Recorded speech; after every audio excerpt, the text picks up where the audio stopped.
estamos chegando no momento assim, de consciência pública e política que é muito positivo. Muito positivo para o Brasil. Tem uma coisa que eu queria falar com você. O Paulo Figueiredo soltou uma bomba essa semana. Ele trouxe, na verdade, o depoimento do ex-secretário do governo Biden, que vazou aí a informação de que a USAID, de alguma forma, atuou aqui no Brasil durante as eleições de 2022.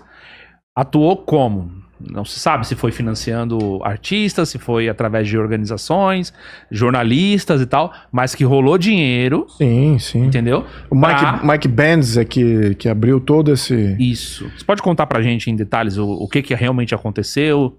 Olha, o Mike Benz, que fazia parte do governo Trump, no primeiro governo Trump, e é um especialista nesses financiamentos e seguia o dinheiro.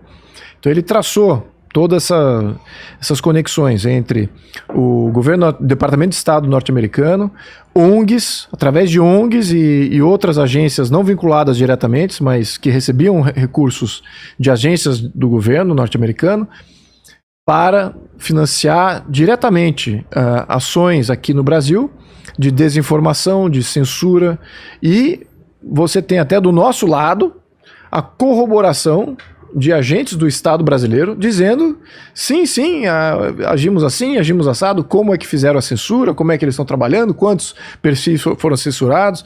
Então, ou seja, você tem a denúncia da onde veio o dinheiro, por que razão que aquele dinheiro saiu do Departamento de Estado norte-americano, exatamente fazer subversão e interferência eleitoral em outro país, e o outro país validou, dizendo, não, exatamente, fizemos assim, fizemos assado. Então, literalmente acabou a legitimidade, se ela já não existia, mas acabou a legitimidade do governo. Está dizendo que houve interferência externa, e isso na nossa Constituição é proibido. E você vê o Estado brasileiro, você tem o conluio do Estado brasileiro, você tem partidos envolvidos também, então isso tudo temos artigos constitucionais. Então, assim, a legitimidade do governo acabou. Quase que... E lá nos Estados Unidos estão reconhecendo isso. Esse governo Trump reconhece agora que essa interferência nas eleições de 2022 ocorreu. E com a validação dos partidos que hoje ocupam o governo e do Estado brasileiro. Então, ou seja, o que a gente está fazendo, certo? Que país é esse? Está aberto assim para o melhor pagador? O que mais interfere ganha? E a população brasileira não significa nada? Então é isso que a gente precisa resgatar. O Estado brasileiro, as instituições brasileiras representam o brasileiro e os interesses do brasileiro acima de qualquer coisa. E o que está acontecendo é exatamente o oposto. O Estado brasileiro representa os interesses da China, dos Estados Unidos, da ONU, dos acordos internacionais, dos partidos, das grandes empresas, oligarcas nacionais e internacionais. E cadê o povo brasileiro nisso? Ah, não, esse está fazendo muito ruído e é representado aqui por um grupo muito radical e precisamos deixar esse pessoal... Então você veja, essa é a característica do Estado, tá? Uma inversão completa. E é por isso que eu digo, volta a afirmar.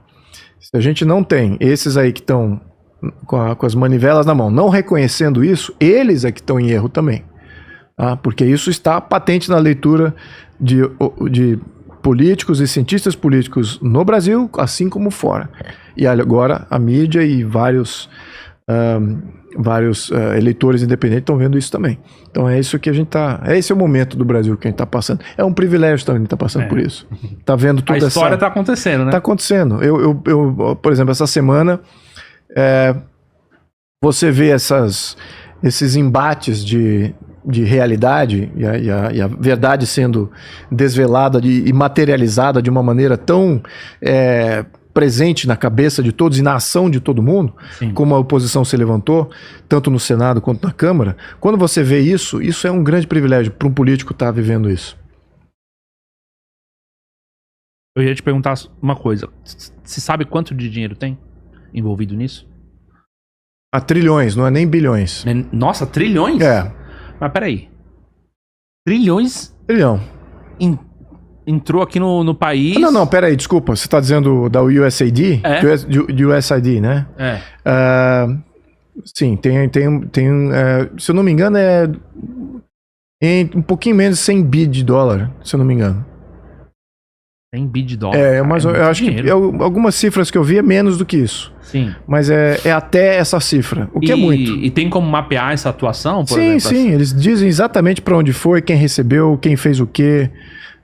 Até redes sociais, tem ações de agências nacionais brasileiras, tem tudo. Tem um mapeamento. Eu até coloquei isso, fizemos até uma audiência pública, em que o Mike Pence expôs tudo isso. Ele poderia ter feito isso numa audiência pública, dentro de uma comissão, como foi. Poderia ter feito num Zoom, uma chamada Zoom, com os brasileiros ali presentes. O efeito é o mesmo. E você tem uma denúncia muito clara vindo de personalidades e partícipes do governo norte-americano, dizendo que o próprio governo norte-americano, da gestão Biden, interferiu desta maneira, e da maneira que eles interferiram, e quanto que isso custou. Então, e quanto que foi usado para fazer esses pagamentos. Então tá bem... Agora, sabe o que choca? O choque é o seguinte, que ele fazendo essa denúncia, ele espera que nós reajamos. Ele espera assim, olha, judiciário brasileiro, tem alguma coisa aí, ó. Olha só o absurdo que fizemos com vocês. Faça alguma coisa e o judiciário fala assim, nós estávamos envolvidos. É isso que está acontecendo. Nós temos dedinho nosso ali nesse processo. Não queremos averiguar isso aí. E a mídia tradicional tá falando um pouco disso, né? Claro. Porque falando um pouco disso. É paga para falar o sim ou não. Agora eu vou ver que a gente vai ver em algum momento, mudando esse governo depende dessa confusão toda que essa mídia tradicional faz na opinião pública. Mas mudando esse governo, a gente tem que ter medidas claras em que o governo não pode gastar nada com qualquer mídia. A mídia tem que ser espontânea, tem que sobreviver com suas próprias pernas, não pode ter governo financiando. E aqueles que estão... Agora, o que a lei Magnitsky faz é isso.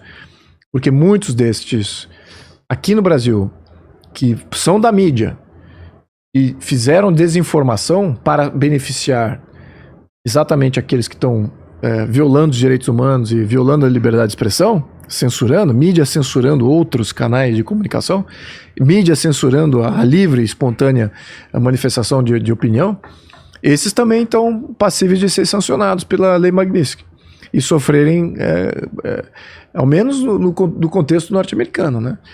Mas olha, isso é o americano se protegendo do Brasil. Tá dizendo, olha, no Brasil tem gente corrupta, gente vinculada com violação de direitos humanos, tem gente que faz toda sorte de opressão política, não queremos eles nos Estados Unidos, nem usando o nosso dinheiro, nem se beneficiando dos serviços que as nossas empresas prestam. Até aí, é ele se defendendo como país. Agora, o que está para vir é a real intervenção, que é a guerra contra o narcotráfico.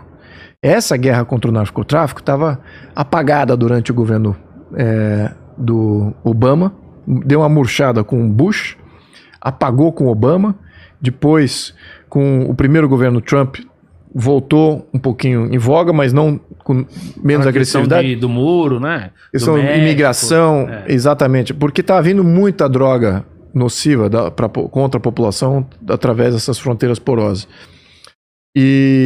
Mas agora ele está declarando guerra mesmo, ao ponto de usar a força militar. E é uma das cobranças que eu fazia aqui no Brasil, aos nossos militares. Vocês têm que declarar guerra ao narcotráfico. Por isso que o PT não queria classificar o PCC e o CV como organização criminosa, né? Criminosa ou terrorista. Mas isso não importa agora, porque os Estados Unidos está classificando eles como terrorista e criminosa, e que estão afetando não só a segurança nacional dos Estados Unidos, mas também a segurança pública interna dos Estados Unidos, ou seja, a segurança individual dos seus cidadãos.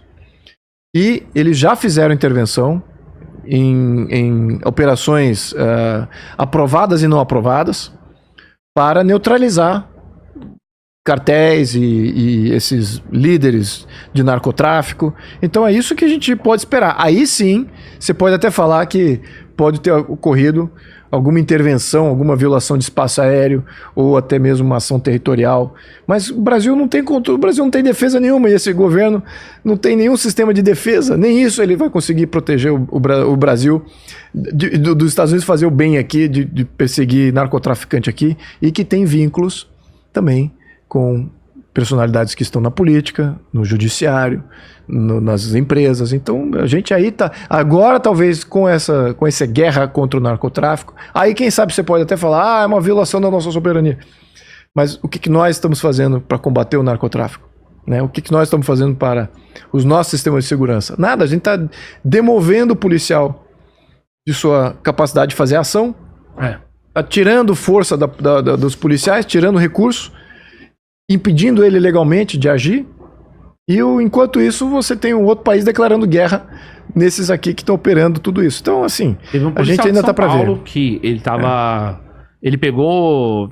Era um cara que tava no carro, ele foi tirar o cara do carro porque o cara tava armado e o cara tava resistindo.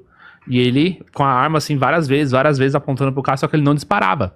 Óbvio, porque se ele disparar, ele vai ser afastado, vai responder processo, vai falar que foi o uso excessivo da força e tal. E aí, no final das contas, o cara tava com a arma, e ele tava com a arma aqui, assim, tipo, na cintura, quando ele saiu do carro, entrou em luta corporal com um policial, na primeira oportunidade chegou e deu tiro no pescoço dele. E o policial caiu no chão e o cara fugiu.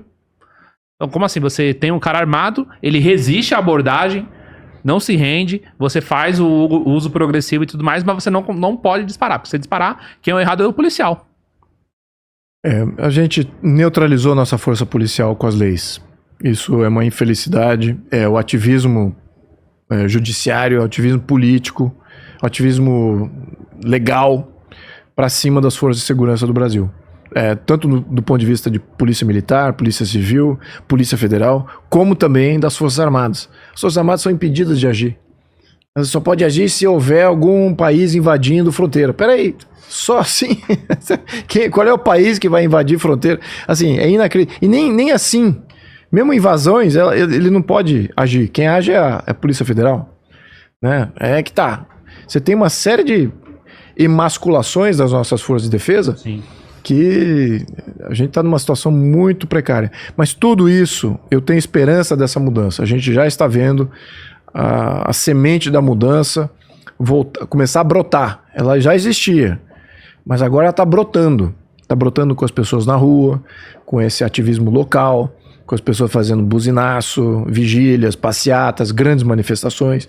Tudo isso está voltando com coragem, com força. A gente está vendo praticamente todo dia em algum lugar do Brasil tem manifestação com relação a esse contexto todo que eu mencionei. Né? Algumas diferentes parcelas, alguns mais focados ou não.